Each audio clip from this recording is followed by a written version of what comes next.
Most people picture a pandemic as a biological accident, some virus that escaped from a laboratory, spread across the world, caused chaos, and passed. The truth is something else entirely. What the Bible records about global plagues demands a far more careful reading than any modern epidemiology manual. This is the story nobody told you. Put the scale of this into perspective. In the books of the Old Testament, the Hebrew word Deber appears approximately 49 times. It does not simply mean a disease. It means a pestilence sent as a sign, as a temporal marker, as a watershed moment in history. And the most unsettling thing is that the biblical authors describe these events with a precision that archaeologists and modern epidemiologists have only begun to understand in the last few decades. Two details will return later in the narrative. First, there is a passage in Leviticus that describes isolation procedures which were only scientifically rediscovered from the 19th century onward.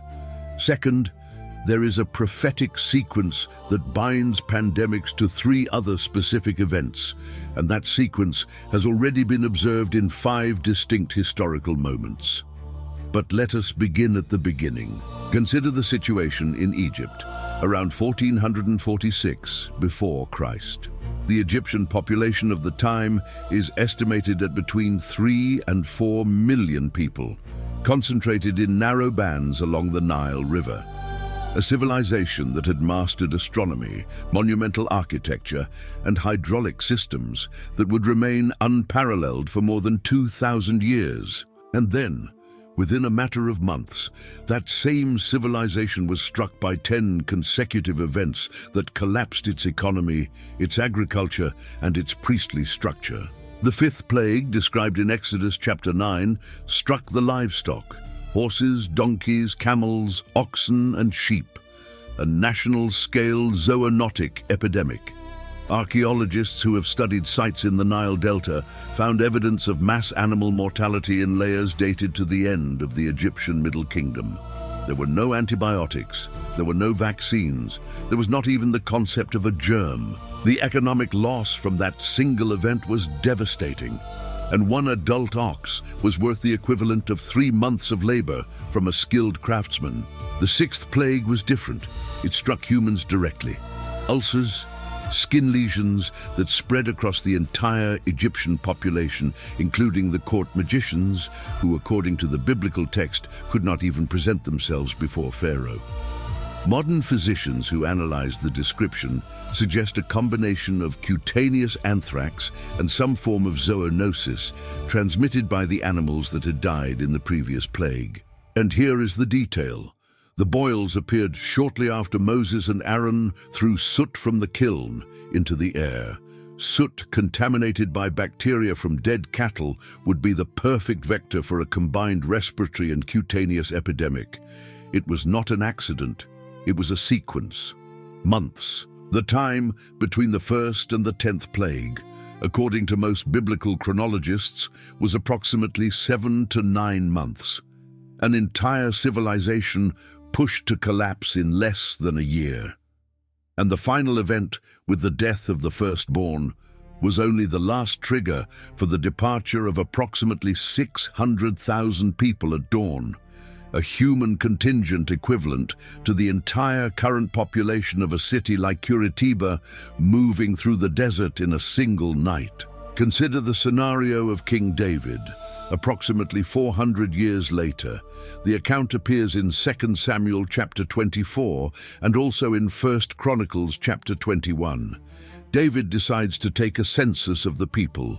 He orders Joab to count all the men capable of bearing arms. Joab resists. He knows it would displease God, but he obeys, and the process takes 9 months and 20 days. The result of the census records 1,100,000 fighting men in Israel and 470,000 in Judah. And then comes the pestilence. The text is brutal in its precision. 70,000 men die in 3 days.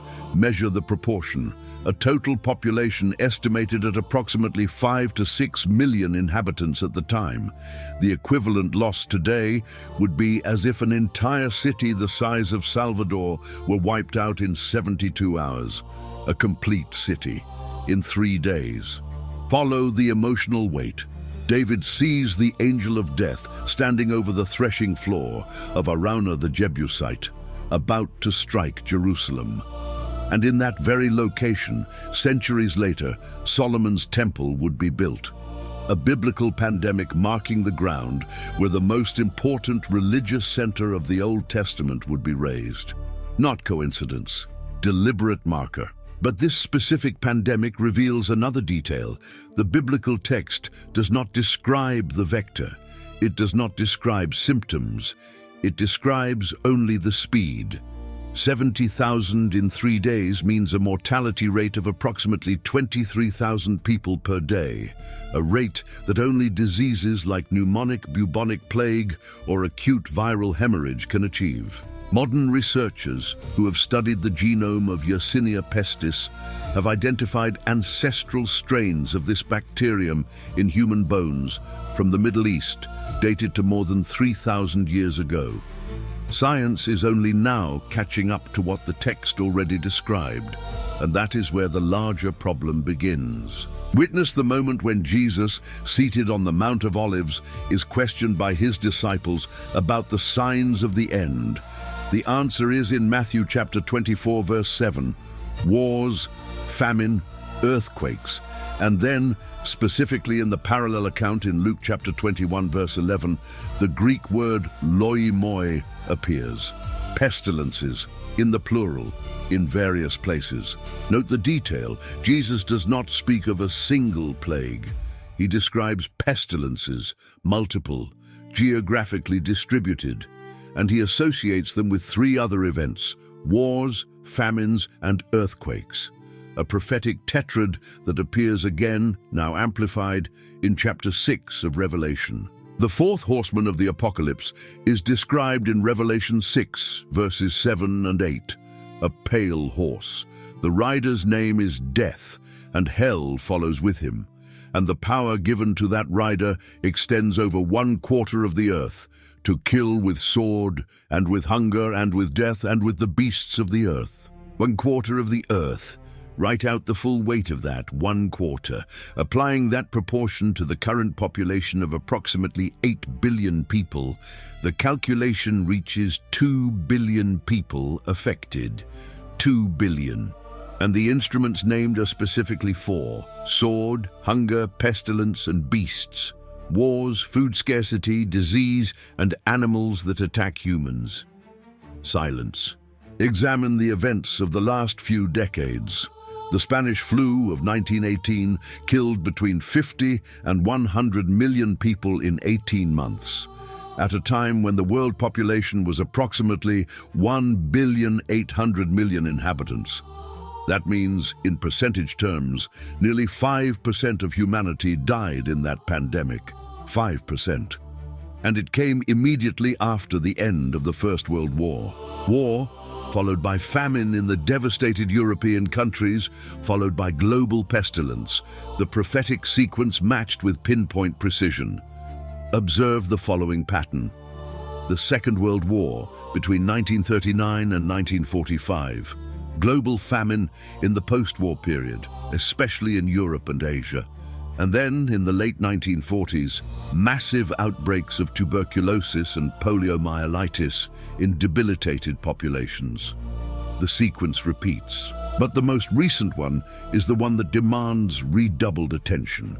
Between 2019 and 2023, the world faced a pandemic that officially killed approximately 7 million people, although excess mortality estimates from the World Health Organization point to between 14 and 24 million actual deaths. And what followed? Wars on multiple fronts, global food inflation, supply chain disruptions, and most unsettling, growing zoonotic outbreaks in at least 15 countries simultaneously. Follow the pattern. It is not a pandemic. They are pandemics, in the plural, exactly as the Greek text of Luke indicates. And now comes the data point that changes everything. That detail from Leviticus mentioned at the beginning, return to it. In chapter 13 of Leviticus, approximately 1440 years before Christ, Moses received specific instructions for managing contagious diseases. The text details examination by a priest, isolation in quarantine, washing of garments, destruction of contaminated objects, visual marking of the sick, and ritual purification before reintegration into the community. Write out in full what this represents. 7 days of initial observation, followed by another 7 days if doubt persists. Periods of seclusion that could extend for entire weeks, depending on how the lesion evolved. All of this protocol was recorded on parchment before humanity even knew that germs existed. The Hungarian physician Ignaz Semmelweis was ridiculed in 1847 when he suggested that doctors should wash their hands between patients.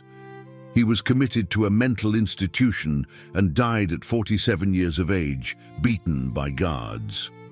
2 decades later, Louis Pasteur and Joseph Lister scientifically confirmed what he had proposed, and what both men discovered at its core is what Leviticus had already been teaching 3,300 years earlier.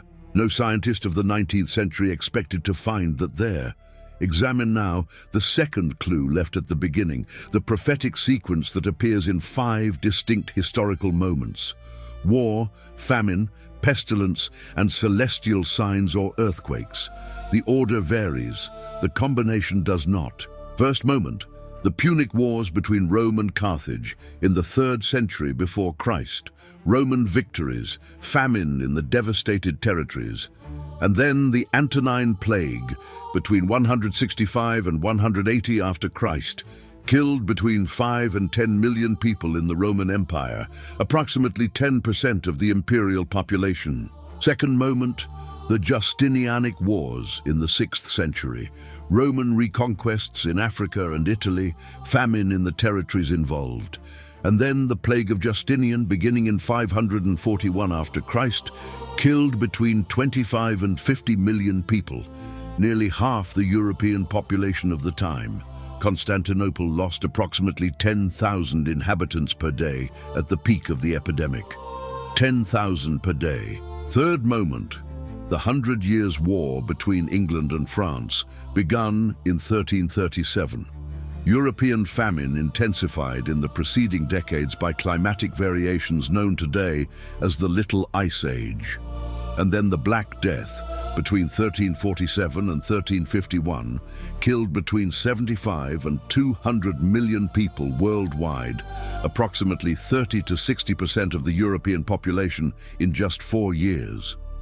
Entire cities were abandoned. The feudal economy collapsed. Europe would take more than 2 centuries to recover its previous population. Fourth moment, the First World War, post-war famine in Europe, the Spanish flu. The pattern repeated with surgical precision. Fifth moment, the contemporary one. And here the narrative becomes dense. Wars spread across multiple regions, food insecurity affecting approximately 735 million people, according to current data from the Food and Agriculture Organization of the United Nations.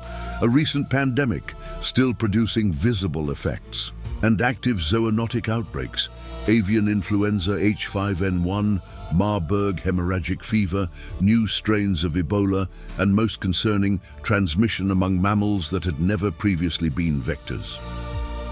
The prophetic sequence described in Matthew and Revelation is materializing once again, not as an isolated catastrophe, as a cyclical pattern.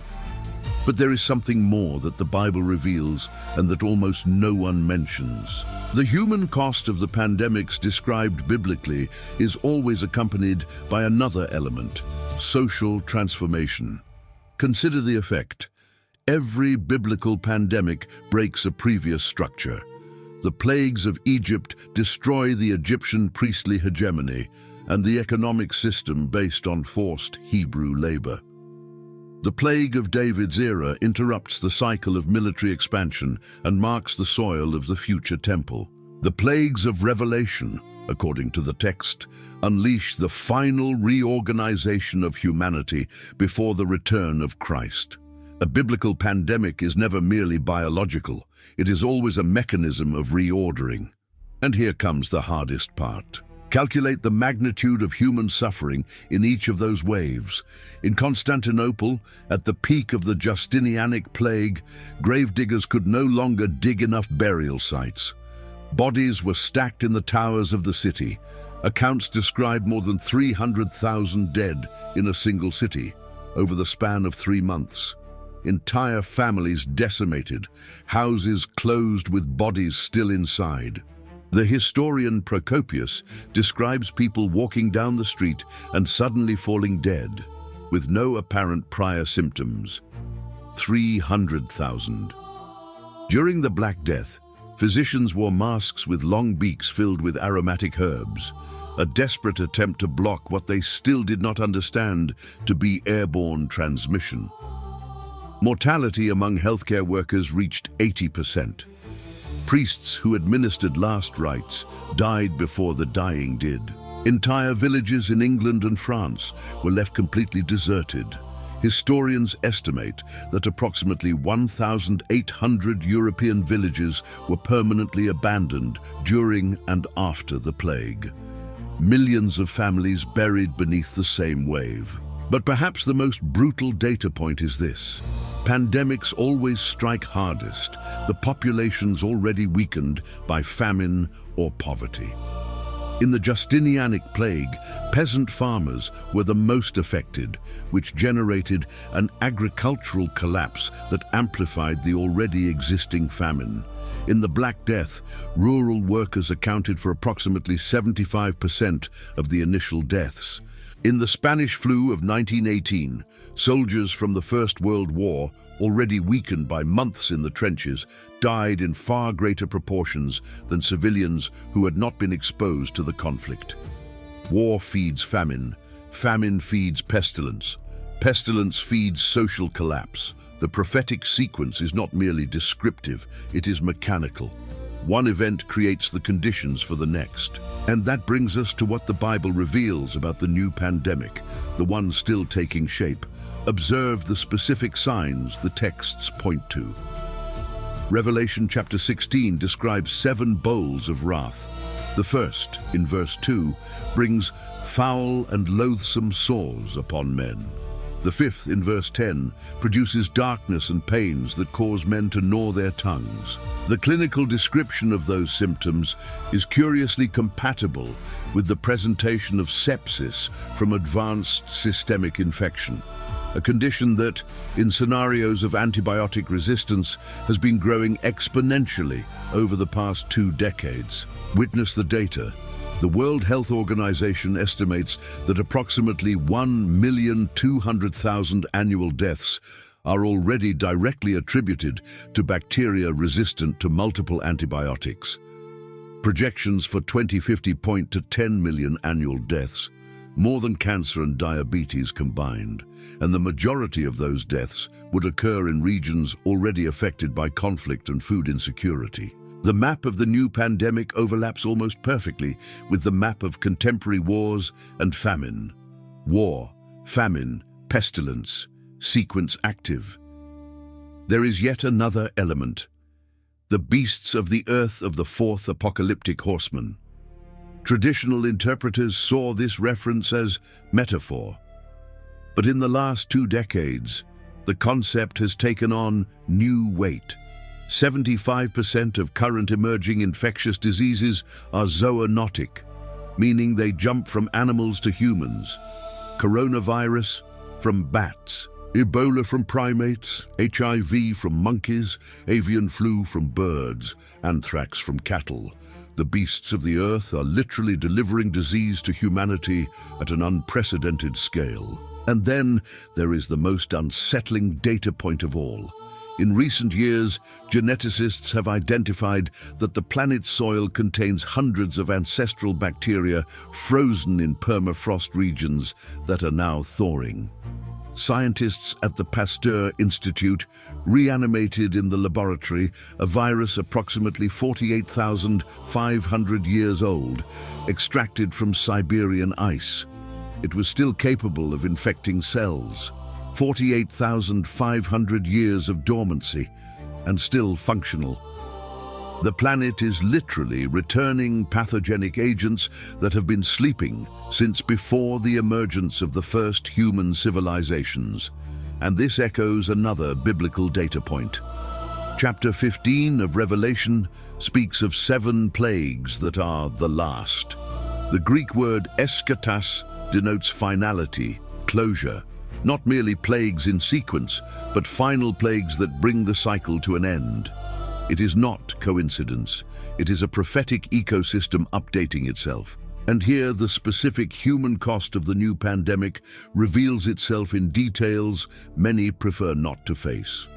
The most recent epidemiological studies show that antimicrobial resistance and environmental pollution act together to amplify outbreaks. Approximately 95% of the world population already shows detectable levels of microplastics in their blood. These fragments alter the immune response and create surfaces where bacteria can anchor and resist treatment. We are living inside a global petri dish, and the biblical texts, written more than 2,000 years ago, were already pointing toward this outcome. Not with clinical precision, but with structural precision. War that impoverishes, famine that weakens, pestilence that harvests, beasts that carry, and finally a complete reordering of everything humanity has built. Deep silence about what will come next. And then comes the part that most studies ignore. Consider the contrast. While biblical pandemics always bring immediate destruction, they also bring revelation. Each plague in Egypt exposed the impotence of a specific Egyptian deity. Each plague during Israel's journey revealed something about human character in the face of suffering. The plague of David's era revealed the repentant heart of a king before collective tragedy, and the pandemics of the end times, according to Revelation, will reveal the character of entire nations. A biblical pandemic is never merely biology, it is always a mirror. And here the narrative turns inward. Every pandemic recorded in Scripture happens in the context of prior collective human decisions. Pharaoh hardens his heart. David orders the census driven by pride. The nations corrupt themselves before the bowls. The pandemic rarely arrives as an absolute surprise. It arrives as the accumulated consequence of visible choices. What the Bible leaves behind is not a warning about when the next one is coming. It is a warning about what it will reveal about those who live through it. And there is one last detail that must be stated. In 2 Chronicles chapter 7 verse 14, there is a sentence that appears in nearly every biblical reference to collective pandemic. If my people, who are called by my name, will humble themselves and pray and seek my face and turn from their wicked ways, then I will hear from heaven, and I will forgive their sin and will heal their land. The Hebrew word translated as heal is Rapha, the same root as the divine name used in Exodus, Yahweh Rapha, the Lord who heals. The biblical text does not present pandemic as an ending. It presents it as a decision point. And the outcome of the narrative of plagues in Scripture is always the same. Those who see and change pass through the storm at a different level of consciousness. Those who see and harden are consumed by the very continuity of their previous choices. What happened in Egypt, in David's Jerusalem, in Constantinople, in medieval Europe, and in the 20th century was not merely biology. It was observable theology at population scale. Bodies falling, structures collapsing, civilizations reordering themselves.